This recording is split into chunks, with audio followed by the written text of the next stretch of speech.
ఎంతో ఉత్సాహంగా పాఠశాలకు బయలుదేరిన చిన్నారి శ్రీనిధి గుండెపోటుకు గురై మృతి చెందింది. దీంతో గ్రామంలో విషాదశాల అలుకున్నాయి. కామారెడ్డి జిల్లా కేంద్రంలోని ప్రైవేట్ పాఠశాలలో 10వ తరగతి చదువుతున్న శ్రీనిధి అనే విద్యార్థిని గురువారం గుండెపోటుతో మృతి చెందింది.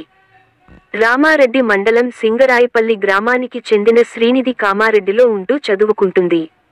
ఈ రోజు ఉదయం పాఠశాలకు వెళ్తున్న క్రమంలో పాఠశాలకు సమీపంలో గుండెలో నొప్పి రావడంతో ఆమె స్పృహ తప్పి కింద పడిపోయింది.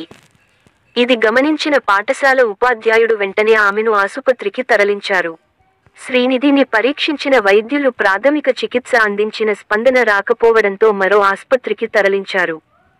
అక్కడ ఆమెకు సిపిఆర్ చేసిన ఫలితం లేకపోవడంతో విద్యార్థిని మృతి చెందినట్లు ధృవీకరించారు. దీంతో ఆమె మృతదేహాన్ని స్వగ్రామానికి తరలించారు.